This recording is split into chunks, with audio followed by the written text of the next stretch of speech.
we're sitting in the middle of two very different worlds, right? So you've got the world of marine protection and you've got the world of AI.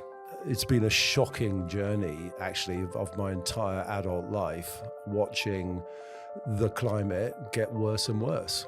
And we're in a position today where we're out of time. I mean, there's a lot to worry about with AI, and we should be governing AI in the same ways that we should be governing the planet for climate. It's the same thing, right? These are planetary level threats, and we need to have planetary level responses to them. Global governments, they will knew they haven't done their jobs. That's the actual reality. If you want to ask me what the reason for that is, I'll tell you in one word, and that's money.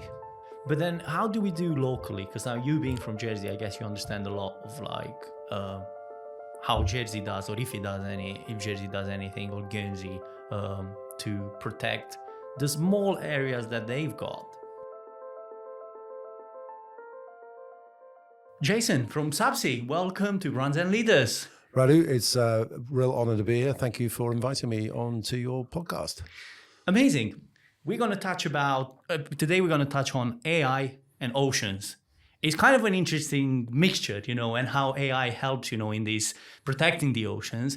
And it's something that you're doing. So we want to find that story. But tell us about you and tell us about Subsee and how you got here. Sure. So I'm from Jersey. We're a small island, like many island people all over the world. I love the sea. Water is all around us. Water is all around us. And I grew up here. It's kind of innate in me, like many people that live on small islands all over the world, right? This is nothing unique to me. And as a young person, I understood a little bit about climate and what was happening with our climate. And I've always, throughout my life, read and studied and just followed the climate and kind of where we're going. And like I'm 58. It's been a shocking journey, actually, of my entire adult life, watching the climate get worse and worse. And we're in a position today where we're out of time. That's the reality, and people are waking up to it. That's great. We need to be doing a lot more, much faster than we are, and at massive scale, and we're not. But look, coming from a small island, just gives you this love for the sea. And, I had a career doing other things in finance and what have you. And then 3 years ago, somebody gave me a book. And the book is called Rewilding the Sea. And it's by an amazing man called Charles Clover. I was on holiday and I read this book, ate it in a day. And I went over to my computer and looked up his email address and sent him an email, basically saying, look, this is me.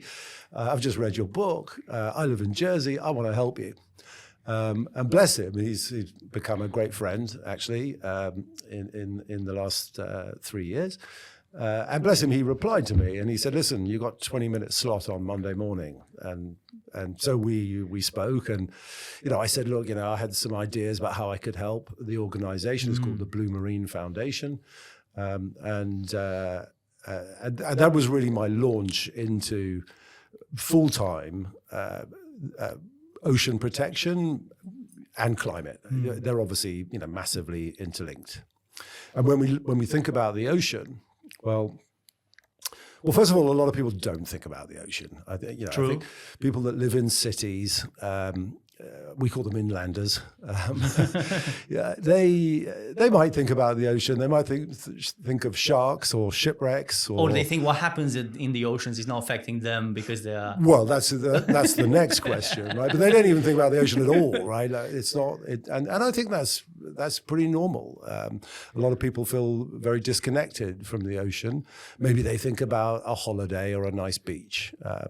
So the reality is, even within the climate debate, or the climate world, where there are obviously tens of thousands, if not millions, of people working to fight against climate. But even within that, the sea is often forgotten. And so let me give you. We think all the time about the forest and the greens and absolutely, but then we forget about the oceans. Huh? Right. So let me tell you about the ocean, because a lot of people think they know about the ocean, but they don't really. So first of all, the oceans are very deep. They're on average. So average depth is 4 kilometers. So that's a lot of water. The deepest part of the ocean is 2 kilometers deeper than Everest is high. Mariana Trench, isn't it? The Mariana Trench. So what does that mean? It actually means that the ocean is the biggest biosphere on the planet, right? It's a 3-dimensional biosphere, and actually represents 97% of the habitable space on the planet. And if you think about it, it's kind of obvious, right? Because on land, it's 2-dimensional, right? Most creatures are surface dwellers. In the sea, all the action happens under the sea. So that's kind of the first point to think about. You're like, wow. When you start to think of it in those ways, like, my goodness, how could I have forgotten about that, right? And so, look, what does the sea give us? Well, it gives us half the oxygen we breathe comes from the sea. You see, that's definitely not something known. I don't think that's something very known. Right, okay.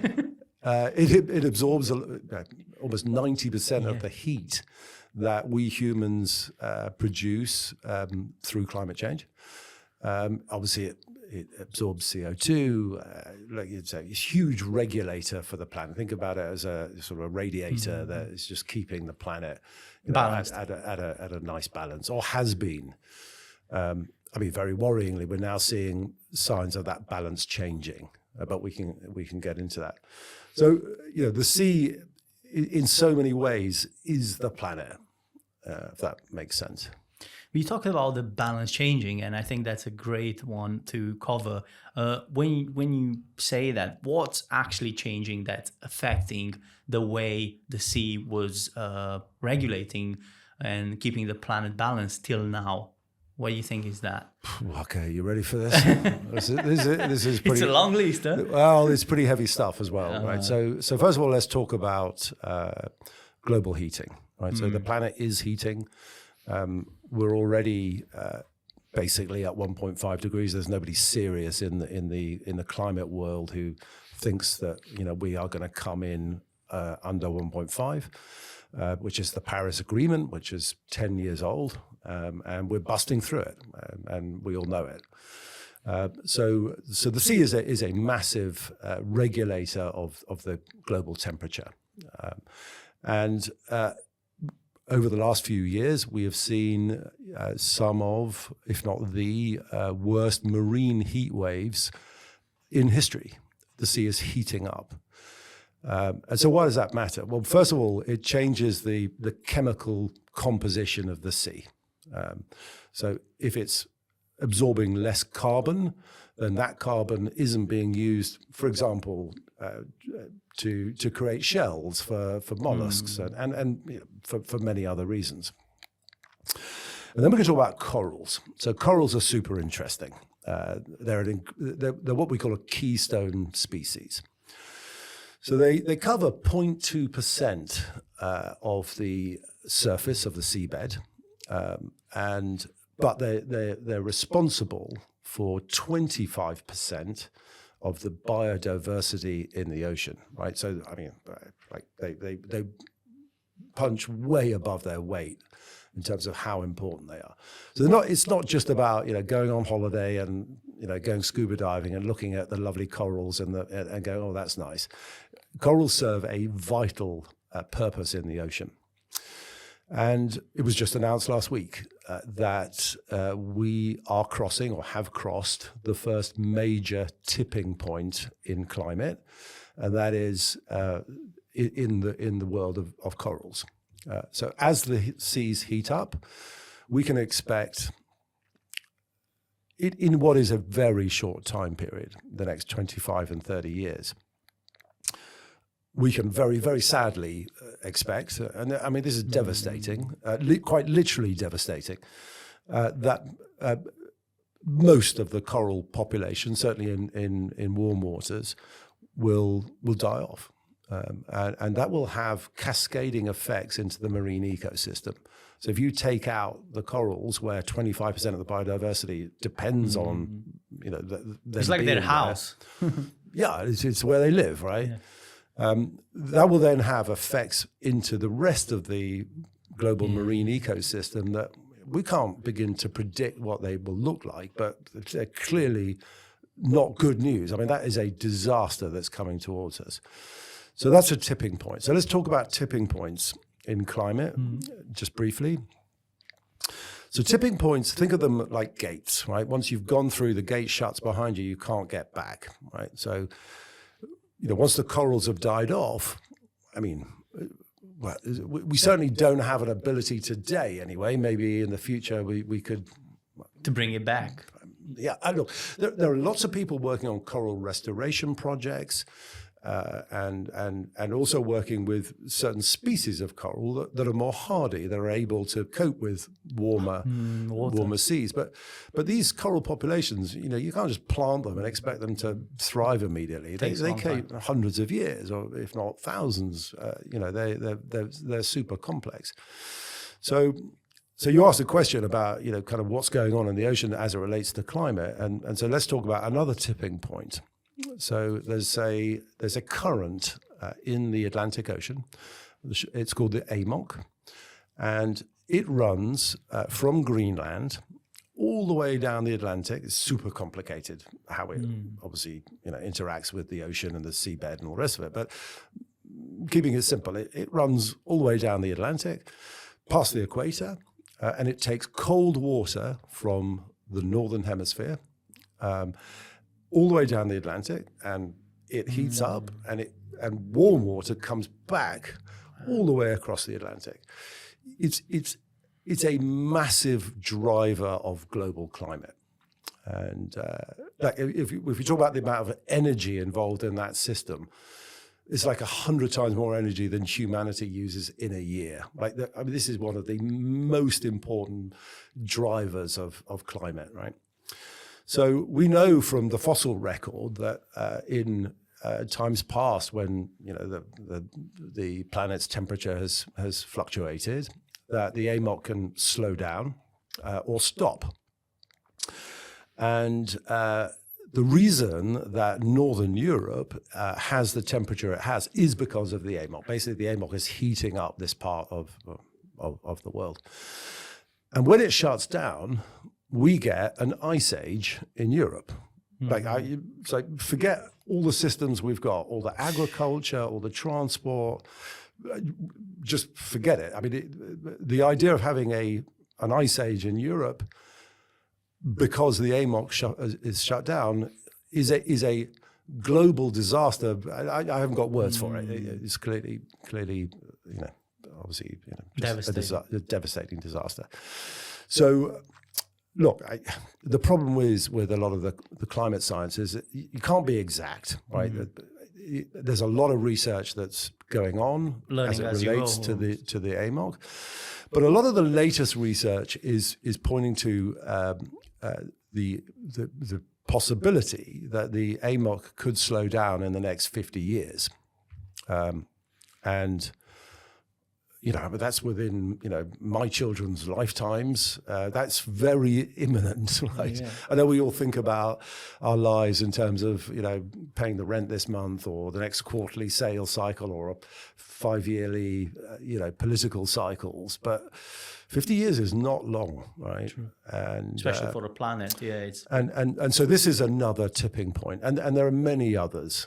There's an incredible man actually who I follow and massively respect, called Johan Rockström, and he leads the Potsdam Institute, which really is the most respected climate science institute in the world.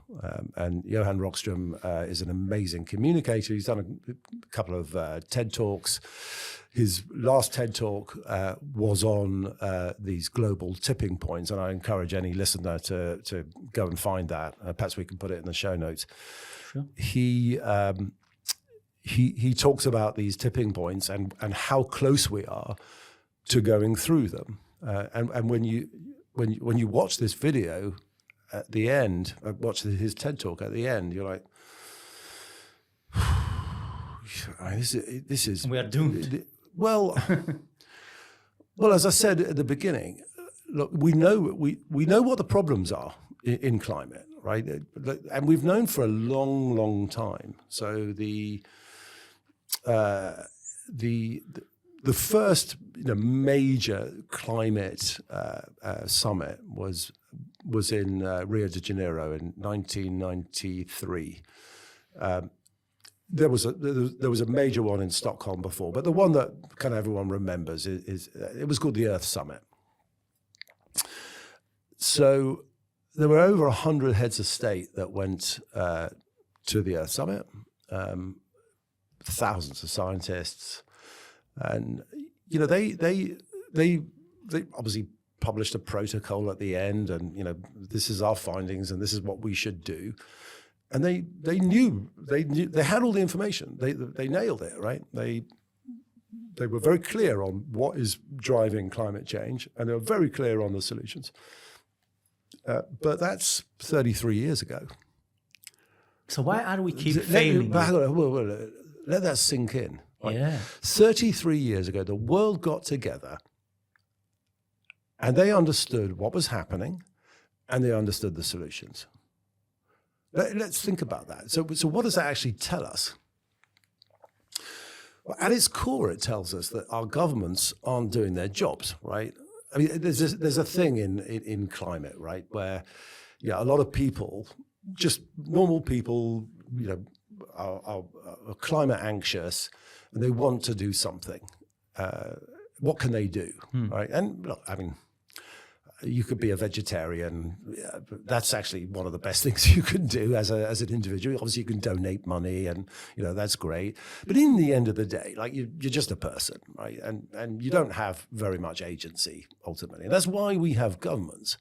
We have governments because we collectively vote them in some parts of the world To lead us. to lead us and to tackle issues which individuals can't. Like defense is obviously a good example of that, right? And climate is the same. So for 33 years now, global governments, they all knew they haven't done their jobs. That's the actual reality. And if you want to ask me what the reason for that is, I'll tell you in one word, and that's money. Mm. It's about finance. It's about the system that we have, capitalism, which doesn't value externalities, right? So if a company, I mean, certainly historically, if a company has produced tons of pollution, they don't get charged for that. If they pump a load of nitrogen or whatever runoff into the sea, nobody gets fined for that. Well, I mean, they should, but they don't, right? And capitalism makes us focus on making money, right? And if you look at the way that we benchmark countries, right, we use this measure called GDP. Mm. Well, GDP is not a very good measure of how we're doing, right? But governments are hung up on it. The GDP growth, right? Well, governments pushing for more growth, but like you look at nature, right? Things don't grow forever, right? They don't, right? And actually, you just look at maths, right? If you just do the calculation, 2-3% growth per annum, well, that's called compound interest, right? And after decades, that starts to really add up, right? And we live in a finite planet. Like, you can't keep growing. It just doesn't. The maths doesn't support it. Is there anything else apart from greed and money? Because obviously there are all sorts of like NGOs, there are all sorts of people that, at least at the surface, they are very interested in doing or making a change. Is there something else that's holding these back, you think? Yeah. So look, I mean, my argument is it's a failure of governance. Okay, not governments. Well, governments as well, but governance, global governance. How do we manage, these global issues? So we have 193 governments. We have, thousands of NGOs that are involved in climate. In the marine space, there's more than 150-ish marine NGOs in the world who are all focused on their thing, right? So many NGOs, will pick a project in a local area, right, and they'll try to do something good. So it might be coral restoration in the Philippines, or it might be creating marine protected areas, which by the way is like something we should absolutely be doing, and we are trying to do as a global community. There's a lot of people pushing in that direction, and there's a major new United Nations initiative which for the first time actually gives us the ability to create vast zones in the open ocean. So what's the open ocean? So if you take the ocean, 360 million square kilometers, which is pretty big. So 40% of that belongs to countries. It's called the exclusive economic zone of a country. Typically goes out 200 miles from the coast. But 60% of the ocean is the high seas. International waters? International waters, yeah, absolutely. And so for the first time, there is now a treaty. It's going to go live in January, and the whole NGO, well, the whole marine protection and climate world actually is very excited about the prospect now that we can create vast marine protected areas in the ocean in the open ocean. So we have the UN, so we have the governments, the NGOs, and we have the United Nations. So, I mean, a word on the United Nations. The UN is going through the biggest restructuring it's ever had. It's 80 years old. It was set up in 1945 at the end of the Second World War because we needed it, right? We just came out of the Second World War. We had the League of Nations before, and it was set up to put in place a framework which allowed us to, amongst many other things, kind of govern the planet, right? The UN at 80 years old is suffering. It's very underfunded. It isn't. I mean, first of all, let me just say I know a lot of people that work in the UN. I have massive respect for the UN, and I really want to see the UN step up and be the organization that we all hope it can be. So nothing. I don't mean my comments in a derogatory way in any sense, but the reality is it is a very big bureaucracy. It's not efficient, and it's very underfunded. And you just have to see. In the UN Security Council, which is a small part, a very important but small part of what the UN does, there's certain countries that use their veto, all the time to block things that should be going through. So the UN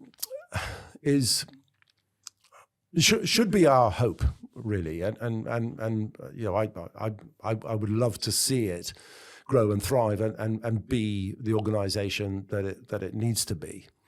And in fact, if you think about it, like if we got rid of the UN, we'd need another UN. Yeah, so, maybe in a different format, but to do the same, to think and make changes in the same areas almost.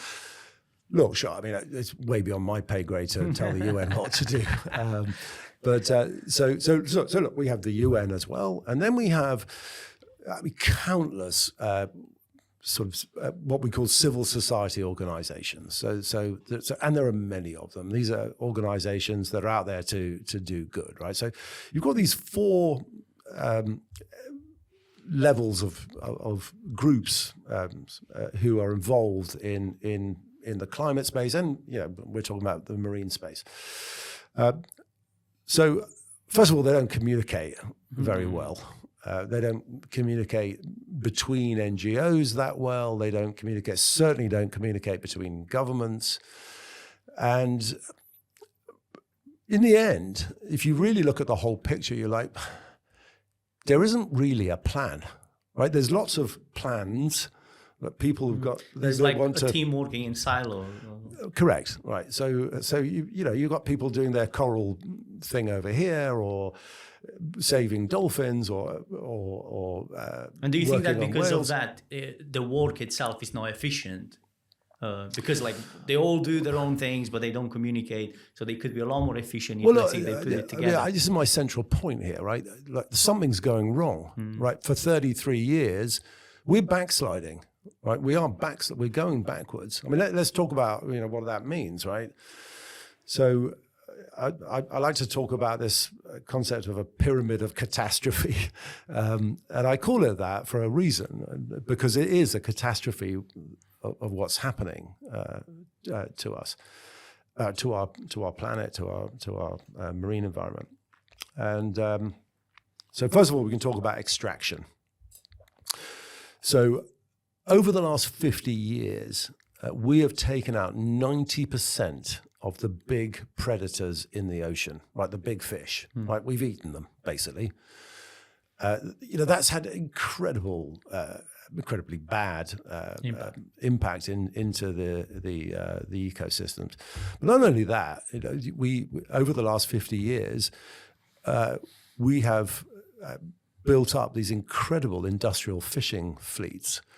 And at any one time, there are like tens of thousands of vessels out there, like scooping up. Wipe everything. Scooping up everything they can, right? And like it's it's absolutely insane. It's insane on a number of different levels. So number one, right, like if you take out too much fish, there's clearly going to be less fish there next year. I mean, this is like brain dead obvious stuff, right? But number two, like it's not profitable either, right? The only reason that they do this massive industrial fishing is because they get huge government subsidies in the tens of billions per year. Like governments are giving them money to go and overfish. And the numbers are interesting, right? If you take fishermen and fisherwomen all over the world, 90% of them, 90%, they work kind of inshore on small boats, and they're people that mostly indigenous people that understand their environment. They respect it. They respect it absolutely, just like our fishing fleet here in Jersey, right? Comparing these to the France situation, and so it's only 10% of the fishers who are working on these big industrial vessels, right? So that's a disaster, right? We're taking way too much fish out. And by the way, that's just continuing. We're just continuing to do that. We haven't learned anything. Well, not in terms of actual stopping it. And then we have deep sea mining. So on the extraction theme, right? So deep sea mining is, I mean, this is a disaster that is just coming towards us. You're just like, please don't start doing that. So if you think about it, right? So the ocean occupies 73% of the surface of the planet, right? So, and at the moment, we only mine the land bit, obviously, right? Yeah. So the 73% of the planet that, basically has got lots of minerals in it that we haven't mined, right? So there's no question that there's trillions of dollars of value to be extracted from the oceans. Again, we're back to this money question. See how that keeps coming. Doing it at what cost? See how this comes back? Doing it at what cost, right? So we've already deeply affected these ecosystems we're now going to go in and rip stuff out of the off the ocean bottom and create dust clouds that we're disturbing these ecosystems that, particularly in the deep ocean, they're very slow, right? There's massive amounts of pressure. There's no light. The sediment there is very, very brittle, right? You disturb nothing really disturbs the sediment there, right? But you start disturbing it, and then the whole ecosystem around that is going to be very, very deeply affected. And so we have this spectre, really, of deep sea mining coming towards us. There's a UN agency that's responsible for deep sea for regulating deep sea mining, and their balance, if you like, is between preserving the global oceans and extracting some value minerals for humanity to use, right? So they're trying to get that balance right.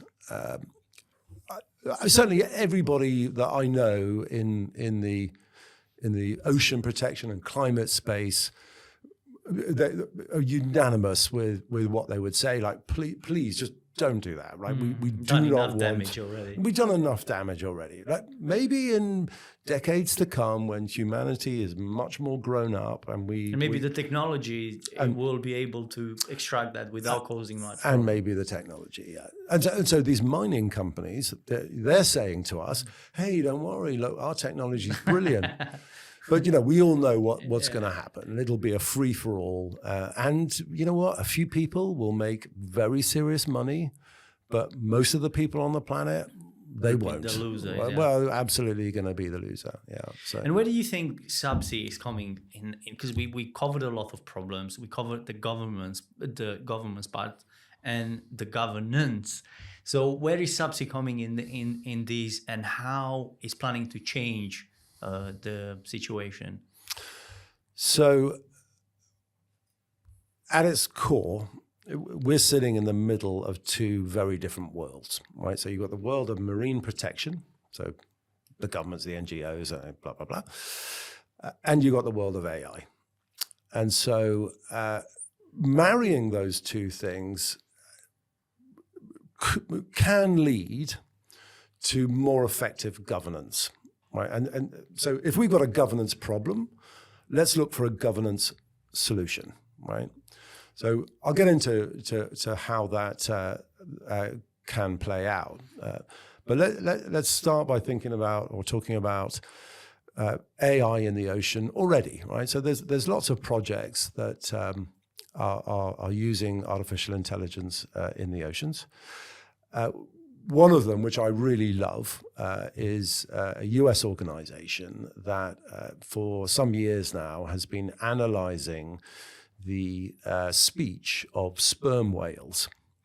And they're close, perhaps in the next couple of years, to decoding the kind of vocabulary and grammar of what sperm and understand whales, how they communicate, of what they're saying, right? So we're close to that. Wow. Yeah, I mean it's absolutely incredible, right? So what are they going to be saying? They're going to be talking about their families, right? You can just watch whales, right? They love their families. Guess what? Of course they do, right? Just like we love our families. So that's definitely part of it. They'll be talking about their own culture, right? We don't understand anything about their own culture yet, but maybe the problems they're dealing with as well, no? Well, I'm going to come on to that, right? So what the problems they're dealing with are, there's so much noise in the ocean now, and they can pick up from like a long distance. Right? Absolutely, but whales communicate over vast distances through the ocean, and all the noise from boats and whatever is disturbing that communication, right? And that's a really critical thing. They'll also be talking about food, right? Sperm whales eat squid generally, so they dive down really deep and they eat the squid, and they come back up. And guess what? They're going to be talking about where's the squid, right? And where is the squid, right? We ate it. We humans, we ate it, right? Look, I think we'll be, as humanity, it'll be very interesting when we start to really understand what these incredible creatures are saying. I think we'll hang our head in shame, actually, as humanity, when we understand them. Like, oh my God, what have we done, right? So they use AI to decode the whale speech. I mean, one very interesting debate is once we've decoded that and we can understand them, do we speak to them? And kind of what would that conversation be? I mean, if you're going to be, realistic about it, I think speaking them would be like a really dumb idea, right? Just leave them alone. And the whole point here is we just should be leaving these animals and creatures and the whole ecosystem. The more we can leave it alone, the absolute better, right? Yeah. Don't put the noise pollution there in the first place, and don't eat all the food. Just leave them alone. So I think talking to them would be an enormously bad idea, but there is a debate around that. And then there's an organization called Global Fishing Watch. Awesome organization.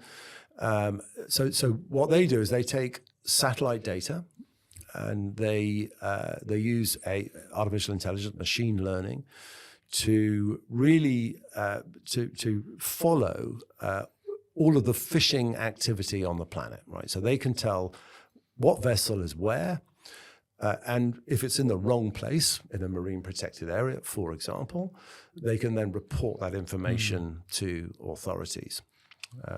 And so we should think about this as, I mean, these are all great projects, and there are many, many more. There are projects that are modeling, for example, the AMOC that we talked about earlier. But think about those as sort of vertical domain AIs that are trying to tackle or are tackling a specific issue or problem. So let's take a little step back and just think about where we are with AI in general, right? So, ChatGPT is a couple of years old. I think most people in the world, woken up to the fact that, wow, there's some incredible new technology here that can, I don't know, help me do my homework or, write a report or whatever it is, right? We're all recognizing already the potential, that this is, well, not potential, I mean, powerful today, right? These are tools that are, very, very useful and can help us be a lot more productive.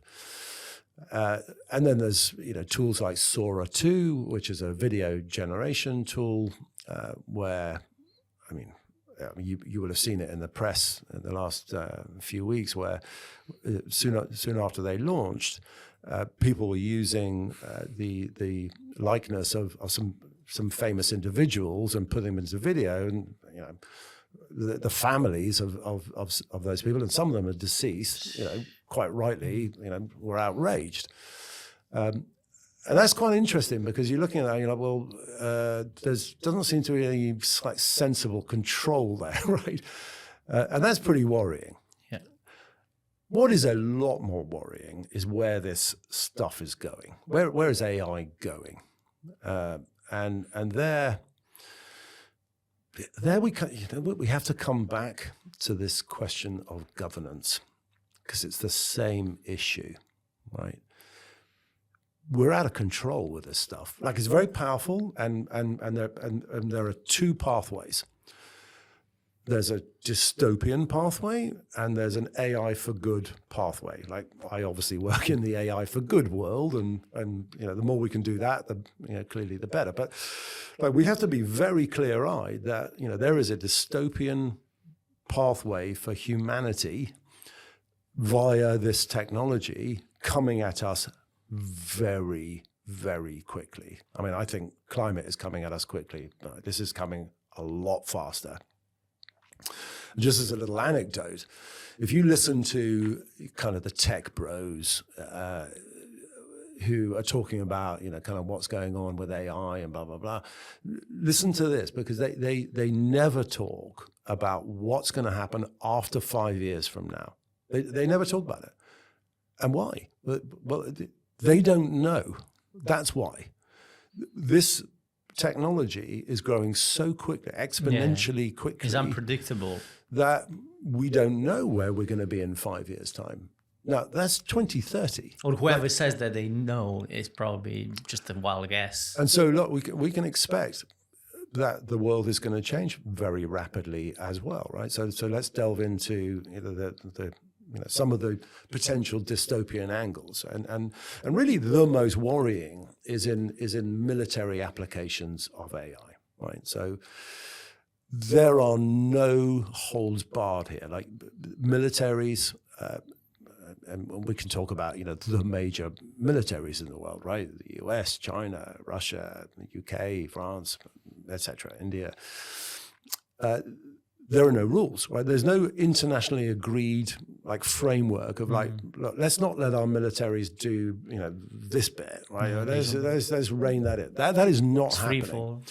It's a free-for-all to create weapons which are going to be much more effective at killing us all, well, and controlling us all, clearly, right? So the military aspect is it's unbelievably scary. But because there's no brakes on it, that filters down into other areas, right?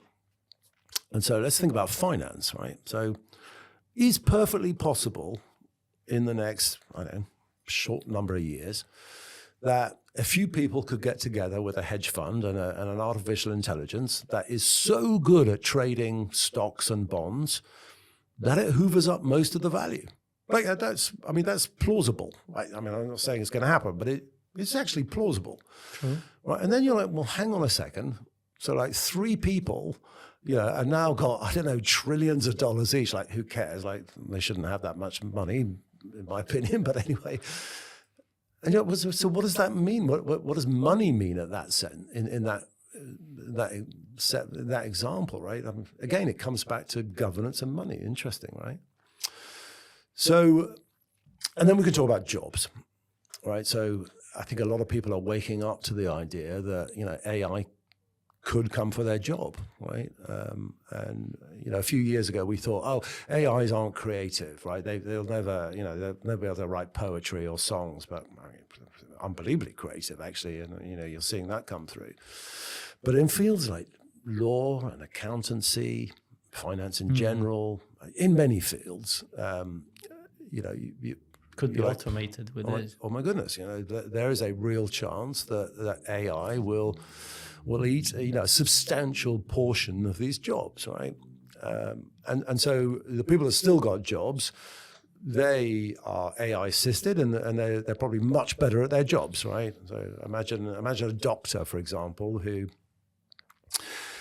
has been advised by the AI, and that AI has looked at every single data point it possibly could about your body, right? It's read every blood test you've ever had. It just knows everything about you, right? And the doctor has that information now and can advise you based on incredible data that he's never had before.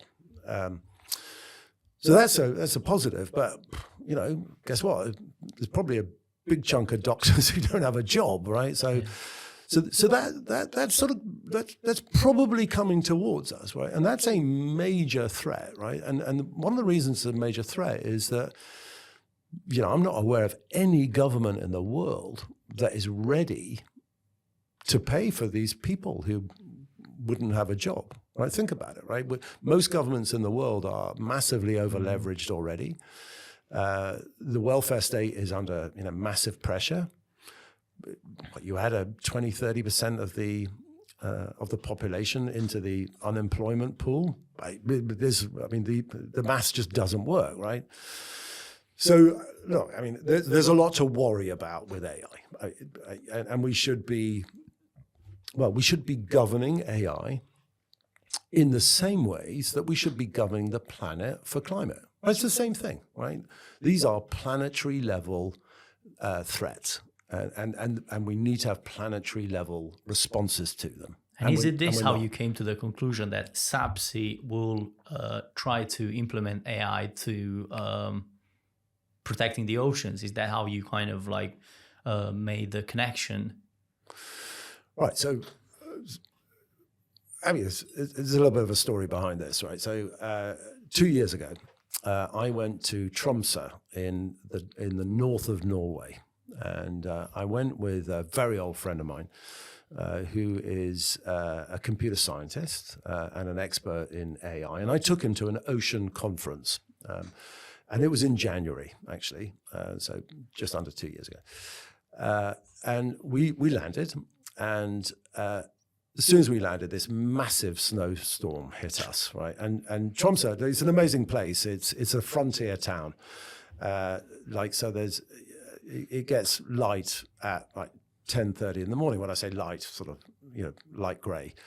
And the sun sets at like 3 o'clock in the afternoon. It's just one of those places. And so literally the whole place got shut down, and we were there for 6 days. And during those 6 days, one of the evenings, I sat down and I said to my friend, I said, "Look, I've got an exam question for you, right? So, how do we marry the world of marine protection with artificial intelligence, right?" And he got his notebook out, and we were in a tapas bar actually, and we had a bottle of wine, and we started writing notes, and. Actually, funny enough, I reviewed those notes recently, and like we had the core of an idea there, right? So we built from there, right? And really, the essence of it was, the insights that we've been talking about, right? So if we have a governance problem, we need governance solutions, and AI is coming anyway. It doesn't matter what I think. It is very, very, very powerful, and is going to get a lot more powerful. And what that ultimately means is that governance systems all over the world will be replaced by AIs, right? So that's your local government or your business or your charity or whatever. Like, AIs are coming, and they are going to be very important in terms of how we manage things. Think about it. AIs are about resource allocation and planning, right? Guess what? That's what governments do, or should do, right? And so it wasn't really a very big leap to go, well, how do we bring that into the ocean space at a very, very critical juncture where we need to be going a lot faster with climate and with marine protection. And who do you present these to? Do you present these to governments? Do you present these to NGOs and be like, look, this is my idea. This is what I'm trying to do. Are you on board? Who are the people that you're trying to get on board for your idea to succeed? Sure. Right. So, the entire community, we want to clearly be involved. But look, there's a lot of reticence, and I completely understand that, right? People are used to working in the way that they work, right? And AI is very, very disruptive. The door is open to everyone. I think there's a realization that, and I think it's a reasonable realization, that within the next 10 years, like, we are going to be governed by AI, like, in every domain, right? It's not like I think that's just coming. It's very frightening. I'm terrified by that, by the way. And again, just to remake the point, that's why we need to redouble our efforts and focus super hard on using AI for good, right? AI can be incredibly powerful in so many different areas. We talked a bit about climate, but in medicine, for example, think about it like this. Think about 100 years of progress coming at us in the next 10 years in medicine. that's an incredible statement. But there's a reasonable expectation that we will have cures for most forms of cancer. A pill or an injection where it's just like done, like finished. In radiology, the advances are absolutely off the charts, right? What AI can pick up in radiology, and drug discovery, it goes on and on. And in longevity, right? The increase in the health span, the amount of time where people live healthily that we can expect to come towards us is, beyond anything we've ever encountered as humans. The generations being born today, they can expect to be, having a healthy life that, past their hundreds. That's well.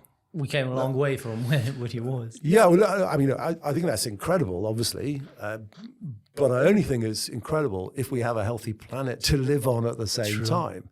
And it's interesting how those two things are connected too, right? The healthy person and the healthy planet. And of course, they're integrally linked. But also in fields like education. Think about education is, it's really badly distributed. To go to a top university is a very expensive thing to do, pretty much all over the world. AI meets education is very democratic, right? We can therefore expect that the young people coming through in this generation will be by far the best educated cohort of humans ever, right? That's a wonderful thing to be able to say. And look, there are loads of other areas where AI can be good. We got to focus on that, right? But then how do we do locally? Because now you being from Jersey, I guess you understand a lot of how Jersey does, or if Jersey does anything, or Guernsey, to protect the small areas that they've got. Do you know anything about this? Like what's happening locally? Sure, yeah. So let's talk about Jersey and Guernsey together. Let's talk about Channel Islands, yeah. So we have a really dynamic marine environment. It's an incredible ecosystem that we have here. First of all, we have the fourth biggest tide in the world. And so that means that we have these intertidal reef systems, which are the biggest in Europe, actually. And so from a marine biology perspective, it's really interesting. I've had friends over to Jersey and walked out to Seymour Tower. And I've watched them like pinching themselves, like, oh my God, I'm walking on the seabed. I just don't get it, right? And so we're really lucky to live in this amazing dynamic environment. Our environment is also suffering from many of the same things that you could say for any place in the world, right? So our seas are also heating. They've increased by about 1 degree, and it doesn't sound like much, right?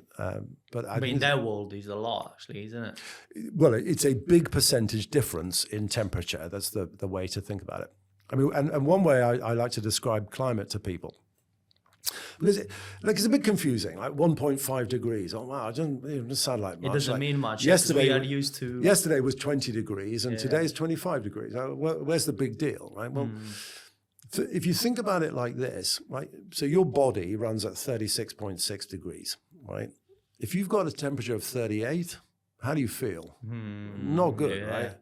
And obviously it's different, biological mechanisms going on, but it's quite a good way to paint that.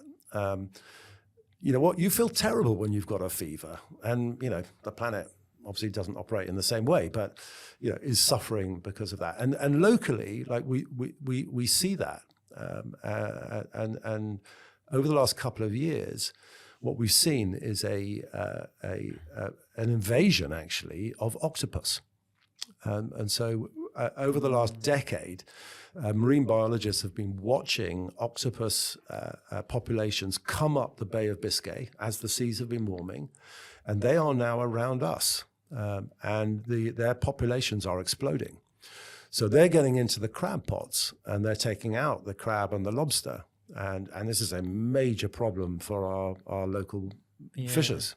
It's a major issue. Well, I know there was something that Jersey hospitality, because I know quite a bit of about the hospitality industry here. They were actually suggesting to the restaurant to use more octopus in their menus because it's just taking over the whole marine life, apparently. Look, I've read that. I don't think we're able to eat that much octopus. I'm sure. There's just too much octopus. But look, it's not funny, right? So our immediate marine environment is getting massively affected because of climate change. And, you know, the if you think about it, like if there's less crabs and lobsters around, obviously it's bad for the fishers. And you know, being a fisherman is an unbelievably hard profession. I have massive respect for them all. You know, it's hard enough already. So it's changing our ecosystem.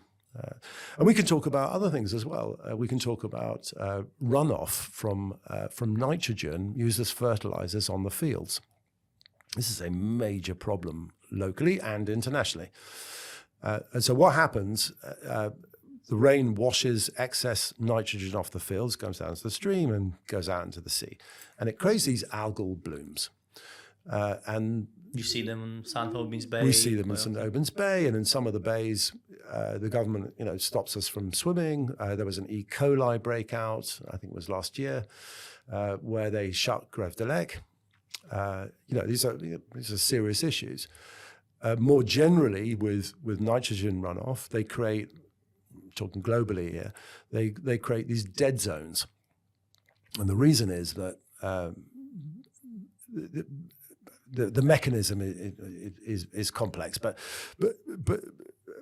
what happens is that the oxygen content in the water drops, and when it drops below a certain level, it just doesn't support life, right? So the fish can't go there, or if they do, they die, and the plant life all dies. And you have these areas, and they're vast, and they're growing, of dead zones in the ocean. I mean, that's happening. Yeah. And yeah, we need to tackle it like very, very fast. It's a massive problem. So talking about our marine environment, this is a really interesting thing, actually. So Jersey became an island at the end of the last ice age. So the last glacial maximum was 20,000 years ago. So not that long, obviously. For a planet. For a planet, not very long. And over the period from 20,000 years ago to 8,000 years ago, so that's a 12,000 year period, the seas rose. As the ice melted, the seas rose. So, and they rose a lot. They rose 120 meters. That's a huge amount. And so about 8,000 years ago, Jersey became an island. Guernsey became an island a bit earlier because the seas around Guernsey are deeper, right? Now, I did a little bit of research on this recently. I had a question in my mind, and I thought, well, how often has that happened in the last million years? How often has Jersey become an island and then not been an island, then become an island and not been an island? And the answer is 20 times. Uh-huh. It's almost like the planet sort of breathes, or the sea breathes at obviously a very different cadence to humans, but yeah, there's a symmetry and a rhythm to it, which is really quite amazing. And so actually we're involved in a project in the Channel Island region, which is a project about discovering kind of what's here. We have the worst navigational charts in the entire United Kingdom, amazingly. So they need to be updated, and that's one of the work streams that we're looking at is, how would we do that? And there are two other facets to this project. One is around marine biology. So to build a digital twin of the marine environment in Jersey and Guernsey, to really understand what's where. All right, so where is the merle bed? Where's the kelp? Where's the seagrass? Where do the important fish species spawn? Which bits do we really need to protect, and which bits, can we have, different fishing rules on, or what have you? Now, we have some of this data, but we don't have all of it. And if we can gather all this data, we think that this maritime area could actually have potentially could have the best data set in the world for understanding its marine biology. That's kind of where we would like to go to with that project. And then there's heritage, right? So given the fact that, Jersey, was only an island 8,000 years, and we have the 10th oldest building in the world in Jersey, Hugby, is 6,500 years old, and it's the 10th oldest building in the world. And the 7th and 8th oldest buildings in the world are just over the water in Brittany. And it kind of tells us something, right? It tells us that, way back when, this is like 6,500 years ago, there were some pretty smart people around. But Jersey was already an island then. And so we know that people will have been coming backwards and forwards during that period. We don't know what boats they had. We never found evidence of it. One of the questions we've got is, can we find evidence of early Mesolithic archaeology actually in the water column, right? That was built, pre-Jersey becoming an island. So it could be evidence of religious structures or dwellings or dolmens, or we don't know. Like the archaeologists broadly would say to you, it's very unlikely there's anything there, but there might be. And that's one area of the project that we want to focus on, to see whether we could find anything in the water column that dates back to that long ago. And if we do, I mean, that's literally changing our own history. So that's actually that's the bit that makes the hairs on the back of my neck go up, because that would be, and especially for you being from Jersey, I think. And are you part of the project itself? Yeah, Subsee. Oh, you are, yeah. This is a Subsee initiative. Absolutely, yeah. Is this in working with the government, or how does it work in terms of collaborations? Right. So look, we absolutely communicated with all of the government departments, with some of the other NGOs that are working locally. In the end of the day, it's a finance question, right? We've got this project to a place where we know what to do, we know what we can achieve. We've got to go and raise a lot of money to make that happen, and there are grants out there for that. But yeah, I mean, there's a big financing job for us to go and do. But yeah, of course, we cooperate with Jersey and Guernsey government, and they've been great. But just to finish on that, because there's another element here, which is shipwrecks, right? So everybody loves a shipwreck, as I referenced earlier. And there are some amazing stories of shipwrecks around us in the Channel Islands. And so there's one which I love to tell. And it's about a vessel called the Vierge du Bon Port. And she set sail from St. Malo in 1665 with 3 other vessels. And they sailed down Africa and round Cape Horn, and got to Madagascar. And they did some trading in Madagascar. They went up to Oman, they went back to Madagascar, and then they came all the way back, right? So now we're in 1666. They didn't know that in early 1666, France and England went to war. They didn't have WhatsApp in those days, so they didn't know. Anyway, so they're coming past Guernsey, and they tangled with a British frigate, and there was a cannon, there was a gun battle, and she sank. And many lives lost, and she went down with gold and emeralds and all sorts. It's interesting because we actually got quite a lot of data on this wreck, and there are some really incredible people who are out there looking for the Vierge du Bon Port, and these are not treasure hunters. These are like really serious marine archaeologists. And why I bring it up is because these stories of the sea, I think they're really brilliant for local engagement, because everyone, as soon as you start talking about shipwreck, people, they lean forward. They wanna know, and it's for that. It's for tourism and economy. Absolutely, and understanding that those stories are around us. I mean, and there are many more. I mean, one I'm just blown away by is I think about going back something like 25 years. The Guernsey government shut St. Peter Port Harbour on Christmas Day, and they encouraged a bunch of divers to go in and have a look around and kind of see what was in it. Right? They found a Roman barge in St. Peter Port Harbour, which had been there for basically I don't know, thousands of years, nearly 2,000 years, right? And they excavated it, and obviously it's not intact, but they figured out that there was a fire and it sank in the harbour, right?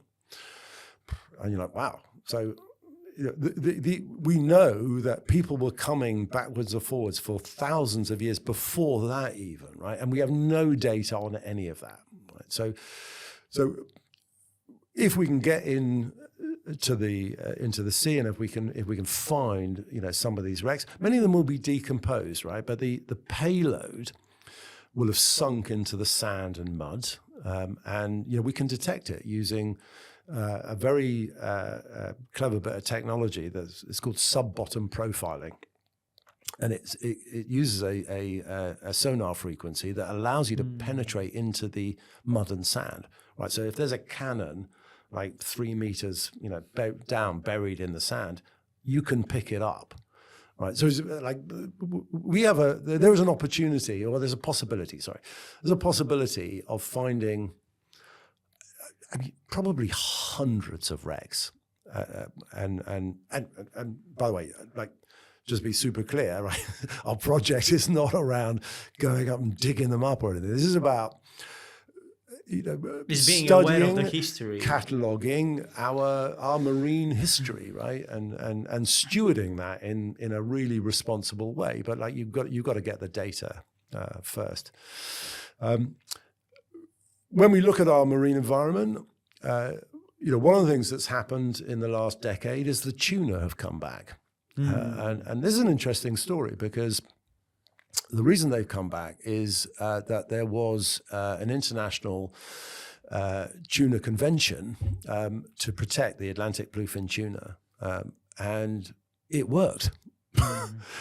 Brilliant, right? That's an example of governments actually doing their job. We always had tuna here. Yeah. But now there is a conversation of actually maybe letting them being fished. Is that the right thing, you think? I don't know. I mean, me personally, I think these are such incredible beings. You're all for protecting, obviously. I'm in the protection world. It's not my bailiwick. I mean, but yeah, look, I guess if the environment minister, or was it the fisheries department, give licenses out to take some of them. I don't know. It's not that's not my field. But they have returned, right? And all over the UK. I've been out and been in the middle of a feeding frenzy of tuna, and it was one of the most incredible experiences of my life. Honestly, I mean, the amount of energy involved in that, and some of these creatures are, they're hundreds of kilos. I mean, if they jump out of the sea onto the boat, it's like a car hitting. It's very, very serious. Plus, we have a really big dolphin population in Jersey, in the whole of the Bay of Normandy. Something like 500 resident dolphins that live here, and I. In my leisure time, I absolutely love being out on the ocean. And if I see a dolphin, I never chase them, obviously, but if they swim past me, I'm just like in awe of these incredible things. And if you think about it, right, these are big animals, the tuna and the dolphin. They wouldn't be here unless there were fish to eat, right? So when we think about how healthy is this ecosystem around us, well, Yeah, it must be reasonably healthy because they come here and they eat, and there's enough fish, right? So, look, I like to think that we live in relatively a well-run marine environment here, relatively compared to many places in the world, and I think the evidence is there that it is abundant, but. I mean, it's very difficult to answer this question, and I've given this question to a few really amazing marine biologists, and I never really got a satisfying enough answer, just because the data doesn't exist. But the question was, all right, if you take sort of today as a baseline, right, we've got this much biodiversity in this local system. What would it have looked like 100 years ago and 200 years ago? And we sort of know that it would have been a lot more abundant, right?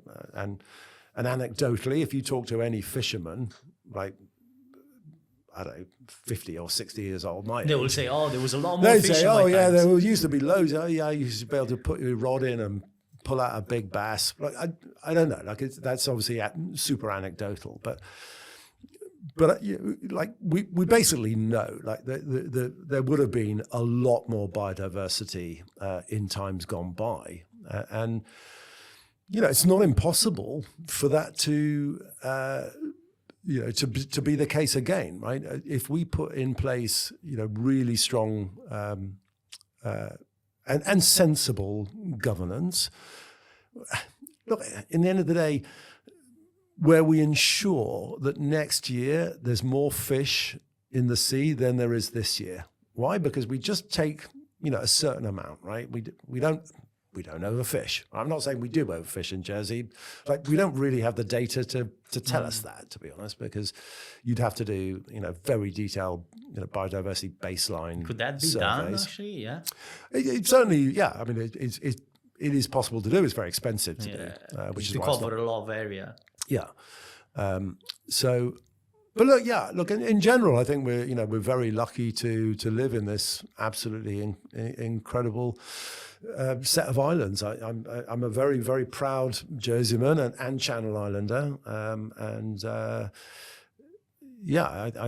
we have to protect what we've got and love what we have, because we are very, very lucky to be here. But Jason, for people that want to follow your journey or maybe join you in this journey, where do they find you? So on LinkedIn. Please ping me on LinkedIn, send me a message. We'll add your LinkedIn. We'll add it to the link show to notes along with the Johan Rockström video. If you've got any questions, feel free to reach out. It was a pleasure. It feels like we could go for hours because it's such a deep subject, isn't it? Like, literally, there's so much to say. I mean, one of the things when you work in ocean protection, you literally constantly saying things like "drop in the ocean" or "deep" or what have you. So it's a good place to end. And thank you very much, Rado. Really appreciate it. Thank you. That. And then when you'll have more information, and especially with the project that you're trying to implement here in Jersey, we'll get you back, see what you discovered, and where we are. Absolutely brilliant. Thank you. Thank you.